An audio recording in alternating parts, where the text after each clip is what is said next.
Live from the Business Radio X studio inside Renaissance Bank, the bank that specializes in understanding you. It's time for North Fulton Business Radio. And here we are again, folks. I'm John Ray. We're at North Fulton Business Radio and coming to you from, well, yes, still our virtual Business Radio X studio. We're not in Renaissance Bank at the moment, but we're looking forward to being back there one of these days here soon. In the meantime, Renaissance Bank remains the place to go if you're a small business looking for more personal service. And boy, we've had small businesses looking for that lately. And if you're interested in that, get in touch with your local Renaissance banker. You cannot go into the branch unannounced, but you can make an appointment and they'll be glad to see you. Or you can go through the drive-through at any time. Renaissance Bank, renaissancebank.com is the website, but check them out. Renaissance Bank, understanding you, member FDIC. And now we turn to Jennifer Finkelstein Hall. Jennifer is with MatchKey Consulting. Jennifer, welcome. Glad to have you. Thank you so much, John. I appreciate being asked, and I look forward to having some good discussion. Yeah, looking forward to hearing about you and what you're up to with MatchKey Consulting. Why don't you let everyone know how you serve the market out there? Perfect. So MatchKey is a training and professional development organization, and we really focus on helping our clients and their teams, if they have a sales team, increase confidence around selling and telling their story and empowering women as well in the marketplace. So it's primarily, building confidence, and that is, in my opinion, the most important skill set to be successful in any business transaction. I am shocked to hear that people don't have confidence when it comes to sales. I'm being facetious. You are being facetious, I assume, right? No, I'm seriously. I mean, I think that's, some people would rather run around naked in the streets than have to sell. Isn't that the truth? I mean, yes. So you're addressing a really big problem that a lot of folks have. And, talk a little bit about where that discomfort comes from, maybe. I mean, maybe that's a way for us to dig into this to begin with. Great. Well, it's a great question. And I think most people, they associate sales with a bad salesperson experience or memory. And so they immediately think, oh, well, I do not want to be that way, or I don't ever want to experience that again, so I am never going into sales. And what I tell people, that's kind of like having a bad teacher. If you have one bad teacher, not all teachers are bad. So you pick and choose, almost like having a bad manager. You pick and choose what you like. So what I usually tell people is, what is it that's making them uncomfortable? Mm-hmm. Is it that they don't want to be pushy? They don't want to be rejected? They don't want to say certain things, or they don't want to read from a script. And so then I say, well, then don't do that. Let's come up with your style and your personality and where you may be comfortable telling your story, and let's go that route. And all of a sudden it's, so I don't have to cold call to be a good salesperson and build relationships. So, long answer, but I do think that it's really undoing this image of whatever they have in their mind from what a salesperson has looked like to them. And a lot of folks that are not comfortable think that sales is like quote unquote hard selling, right? I mean, it's all about absolutely being very pushy and that kind of thing. And that's not what you teach. That's exactly right. I mean, the basis of everything that we teach is that people are going to do business with people they like and they trust and they have a relationship with, period. It doesn't matter where you went to school or, just all kinds of irrelevant things. If you cannot connect with someone and make them feel comfortable, then you will not win. And when people think of themselves on the other side of that conversation, they completely understand it because that's how they buy. Sure. So, you don't want to be pushy. You don't want to be reading, or memorizing your spiel or whatever. You just want to talk to somebody. And so what we do is help them figure out how to tap the passion about what they're doing or what they're selling or whatnot, and then really help them figure out how to just talk and make people feel comfortable. Makes a big difference. For sure. Now, is this a function of the old introvert extrovert dichotomy we hear about? I mean, or maybe another way to ask the question is, can an introvert be a successful salesperson? I absolutely say yes. I think most of us are introverts.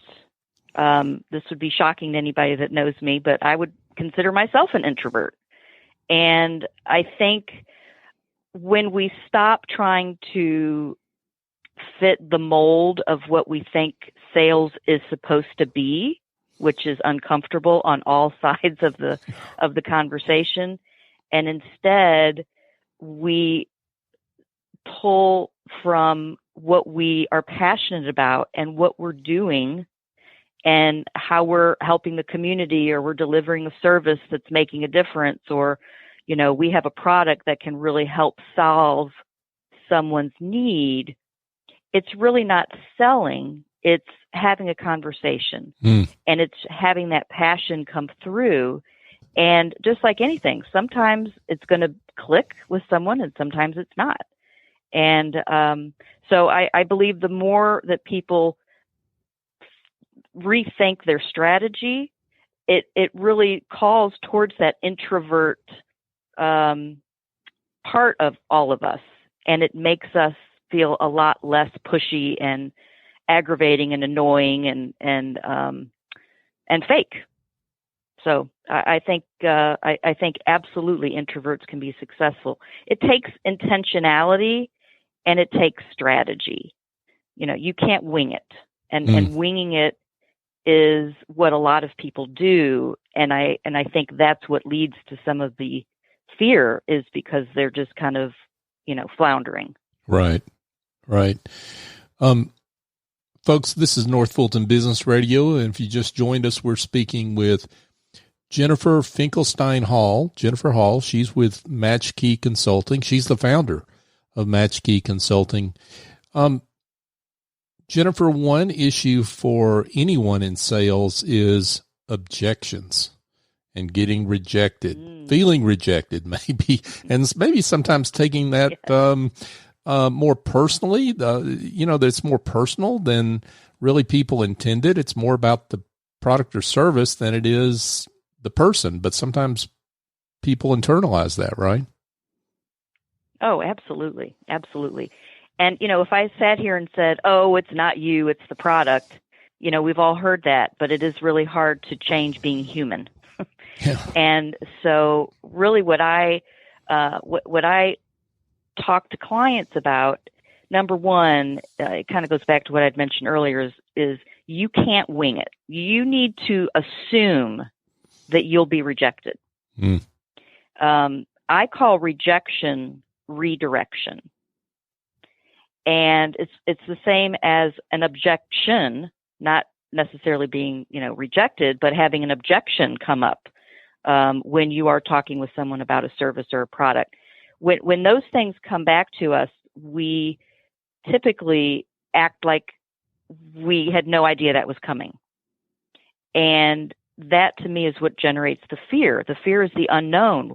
He's going to, or she's going to ask me something I don't know the answer, or he or she is not going to like what I'm selling or not like me. So the key strategy, I guess, that I would really say is you must be ready. So let's talk about objections first and then get to rejection. Mm-hmm. So most of the time, there are probably 5 to 7 typical objections that you will hear from your prospects and clients. Think about what those are. Is it price? Is it a competitor in the marketplace? Is it, they had a previous bad experience? Whatever it is. And people can easily write that down because they hear those all the time. Mm-hmm. And then they need to prepare. How do you respond to that?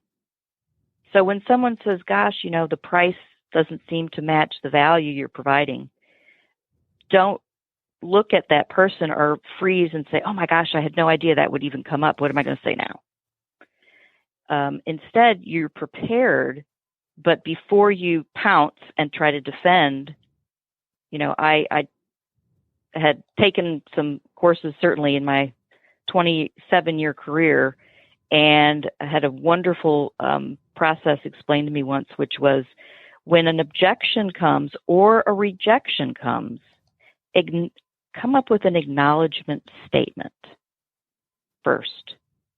So I understand this may not be the right fit for you. Tell me more about what's holding you back, for example. So that is a little skill. That is asking an open-ended question after providing an acknowledgement statement. Mm.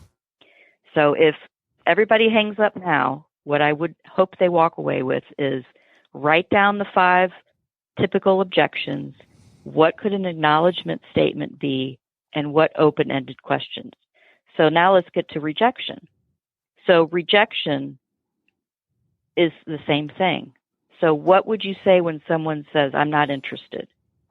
Come up with some acknowledging statements. Well, I appreciate the candor. Is it the product itself, or is this bad timing? Tell me more so that I capture your thoughts. And an open-ended question, I think, is great when people are given a no, is, do you mind if I follow up with you in 6 months and just touch base and see if you're still happy with your current provider? Mm. Most people are not going to say, no, I never want to hear from you again. You're an awful salesperson. Go away.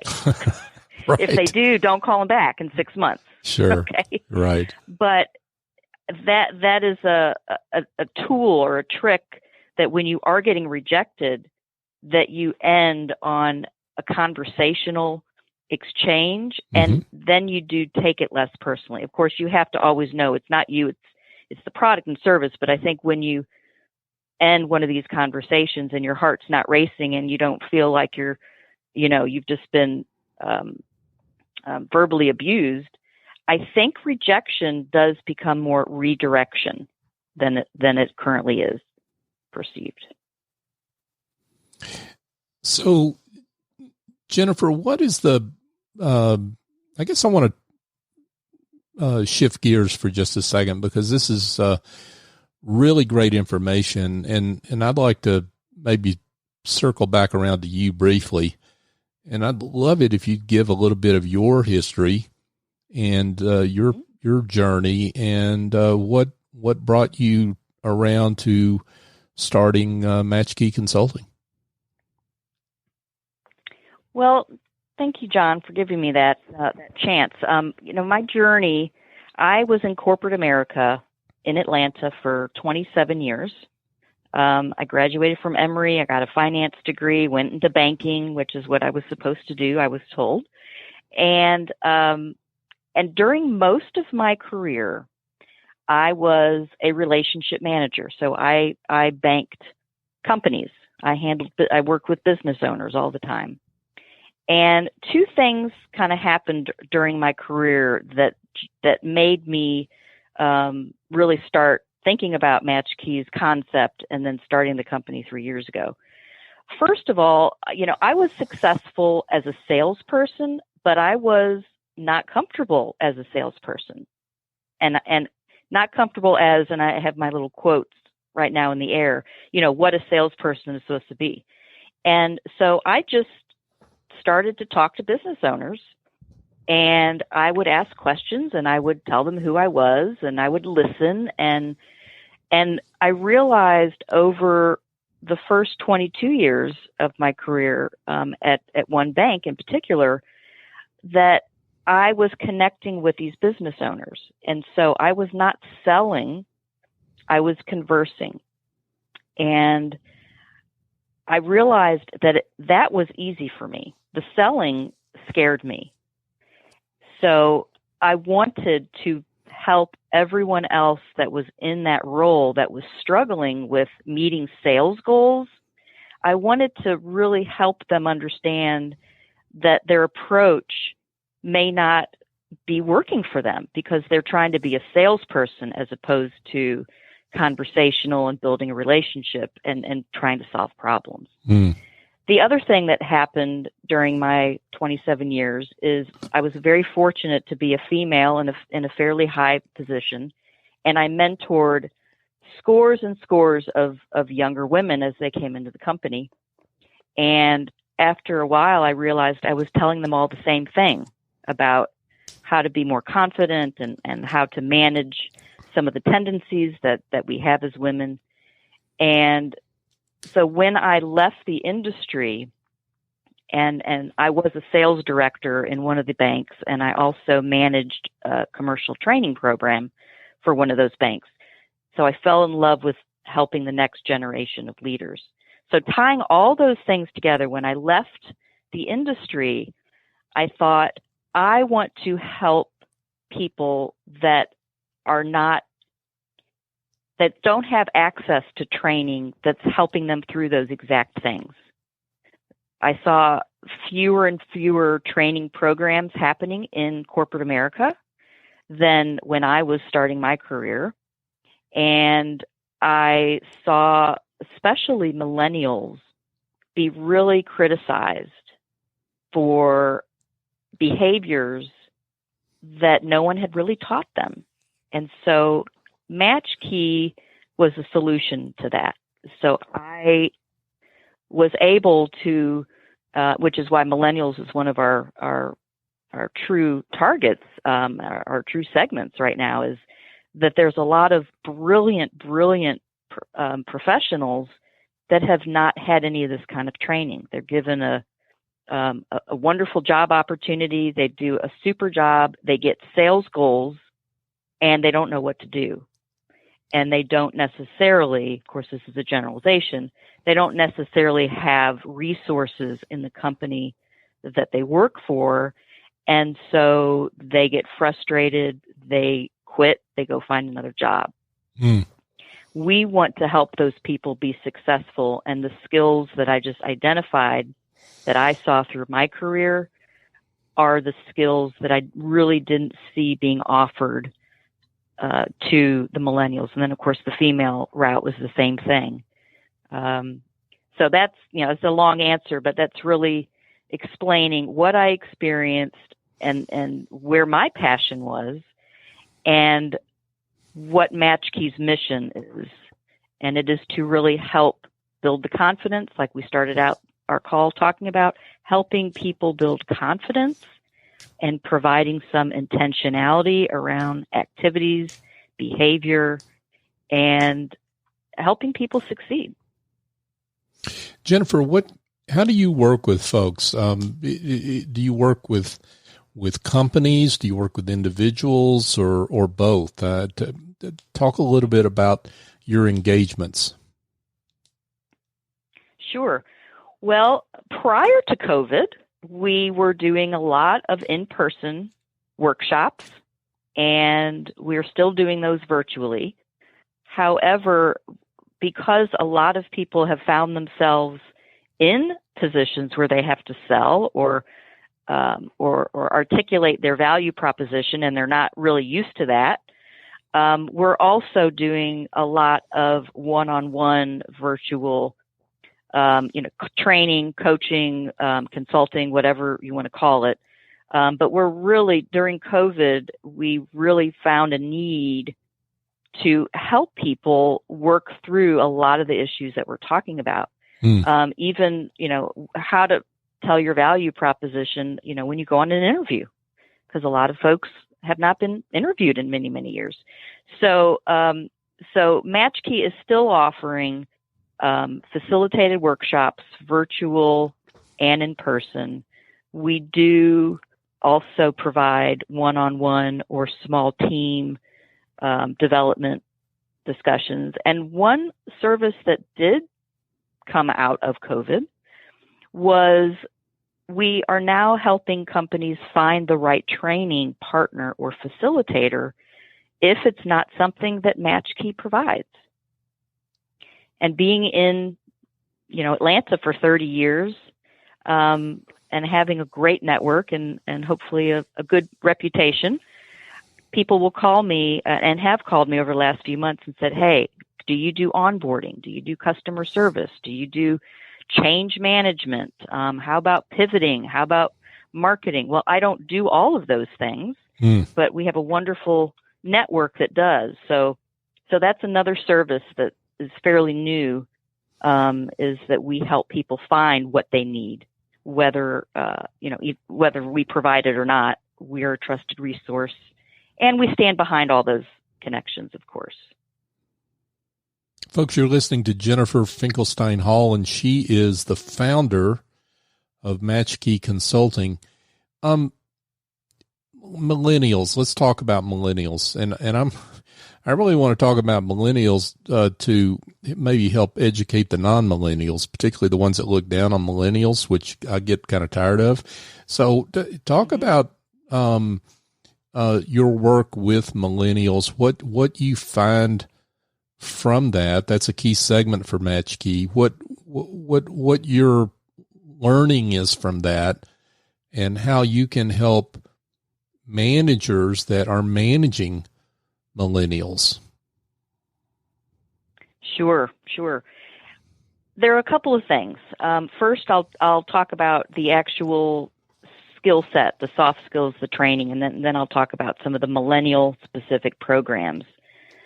So, like you said, I really have been discouraged, and I feel poorly when I see a young person, and of course I'm in my 50s. So when I talk about millennials, I'm talking about people that are under the age of 40, or born between pretty much 1980 and 1998 or whatever.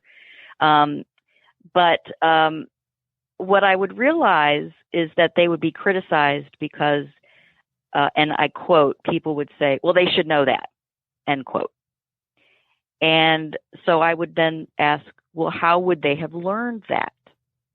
And that could be, they don't feel comfortable going into a room and networking.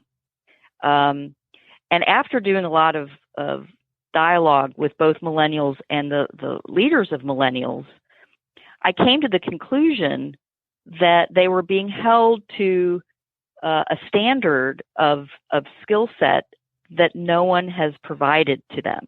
And again, this is a generalization. So I took it as a personal mission that I wanted them to have access to that training, just like I had access to it, and just like a lot of the leaders that grew up in corporate or in business, in entrepreneurship, they didn't know a lot of these things when they started. Someone was there to mentor them or to help them with training or to develop them. And unfortunately, that just doesn't exist as much as it used to. So I started to talk with the managers, and I asked them, how are you helping them with this skill? And after getting kind of some blank stares, I started developing programs. Mm-hmm. And at the end of the day, I would really say to people that, if somebody is lazy, it's because they're lazy. Right. It's not because they're a millennial or they're a baby boomer or they're, a Gen X. It's because they're lazy. Mm. And, stereotyping any group is ridiculous. So I want to empower the management team to provide the skills necessary to help succeed. And on the flip side, the millennials themselves are brilliant There's so much that they are bringing, that they could bring to a company in creativity and certainly in digital media, in reaching an audience or a target market that someone in their 50s cannot really connect with. And so I work very hard on helping the millennials have a voice in those companies. And so, as you can see, I'm very passionate about that. Now, as far as workshops, I have a couple of wonderful affiliated partners of MatchKey that have written books on generational differences, on millennials in particular, and actually lead programs to leadership teams of companies on how can you bring millennials into the fold. What types of conversations can you have? They educate the leaders on all the different generations and where people come from and where they excel compared to, another generation, or what skill sets they're real confident in and what they aren't. And it's really provided some great dialogue to bring teams together of all generations and less of them versus us. So millennials are a very near and dear part of our company. And I know that just by having the conversation and helping both sides of that equation on the generational gap, everybody's going to win. And it's going to be a wonderful way to develop the future leaders of our companies. Yeah, that sounds awesome. And you make such a great point about the disconnect being really understandable. That if the lack of training that millennials have coming through shows up in a lot of areas and a lot of places that older folks, more experienced folks, criticize, and there's a really good reason for some of what they see, the deficiencies that they think they see. There's a real good reason for that. I want to shift gears. Absolutely. And on the flip side, I'll say, John, the flip side, I also, the millennials also see those deficiencies in the other generations. So again, it's really important to have the dialogue because it gives both sides a chance to really understand, again, what their strengths and comfort is and isn't, because there's deficiencies everywhere. So it's important that it's being discussed in all directions. Sure, absolutely. I want to shift gears here a second because you've got some important things to say about folks. Unfortunately, there's a lot more of them right now that are now looking for a new job when they weren't expecting to just a few months ago.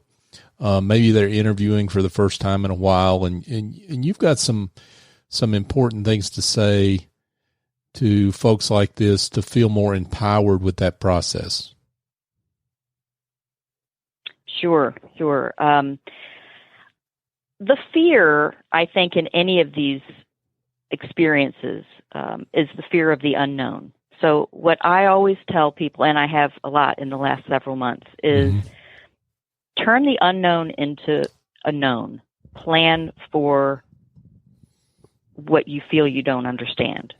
So, for example, when it comes to interviewing, before you go into the interview, put yourself in the person's shoes and really think about what are the qualities that they are looking for to complete that job. And you'll know what those are. It could be, qualifications, reliability, whatever it is. And during the interview, it's very important to illustrate how you can provide what's needed and what it is going to mean to that company. There's a phrase that we use a lot in some of our programs called WIFM, WIIFM. It's not a radio station. And many people know of it, but it stands for what's in it for me. Sure. And I think if I was to say, if I was to tell somebody a couple of, just basic ideas as they're going into an interview, is do a little homework and really understand what are the qualifications of a person that they would want to hire, and figure out a way to answer there with them.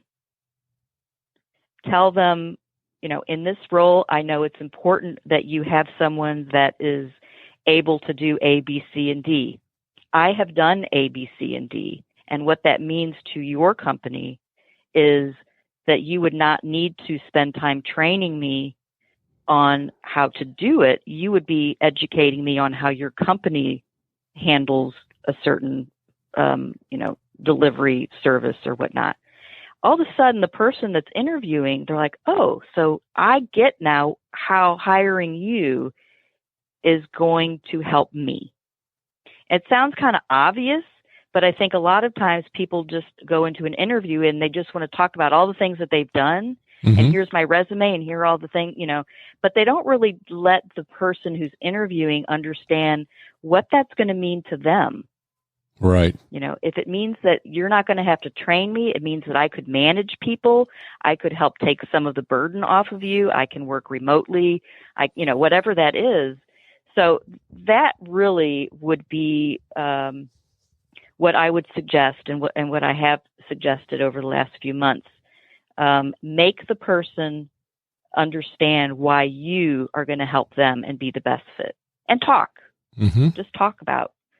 I'm big on passion, as you can tell. I think the more the passion comes through in an interview about what's important to you and how you treat coworkers or how you act in the marketplace, or your discipline, your demeanor. Those are the things people really want to understand. Not just that you worked somewhere for 7 years and you did these 5 things.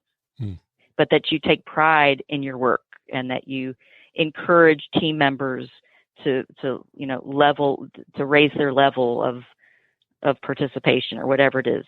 Those are the things that will stand out.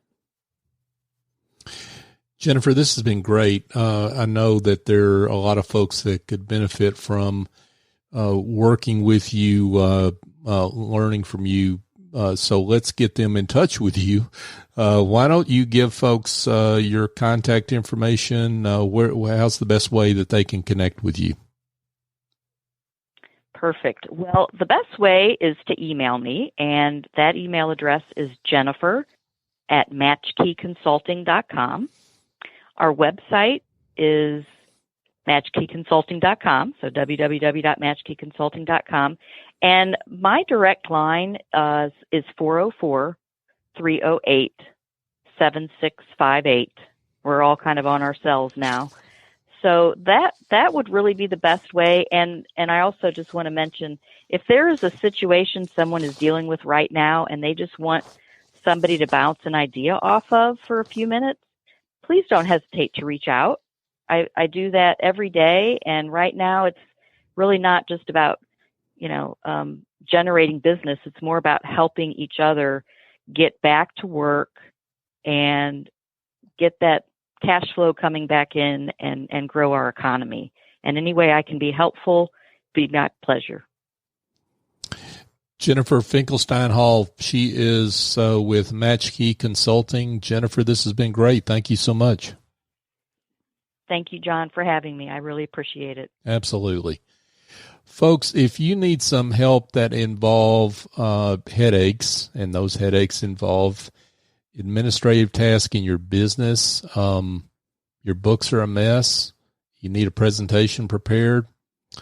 If you've got some of those problems or more, well, I've got an answer that involves picking up the phone and calling Chief Executive Angel, S.E. Escobedo at Office Angels, 770-442-9246.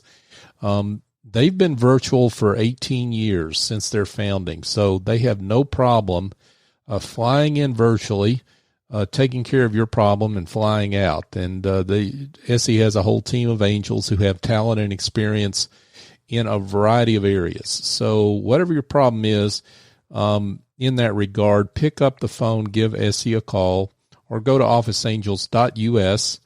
Again, the number is 770-442-9246. Just a reminder on closer to home here for North Fulton Business Radio. You can find this show on all the major podcast apps, I should say, Apple Podcast, Google, Stitcher, TuneIn, Spotify, iHeartRadio. I could keep going, but folks, we're on all the major podcast apps, or you can go to northfultonbusinessradio.com and find us there. We've got a whole archive of shows there as well. But we would love it if you would subscribe to us on your favorite app, give us a review, and it helps folks out there that need to hear business leaders that we feature on this show, like Jennifer. It helps folks find the show so that we can be helpful and spread the good word about what folks like Jennifer are doing. You can also find us on your favorite social media platform, LinkedIn, Facebook, and Twitter. On all three of those, we're at North Fulton BRX. So for my guest, Jennifer Finkelstein Hall, I'm John Ray. Join us next time here on North Fulton Business Radio.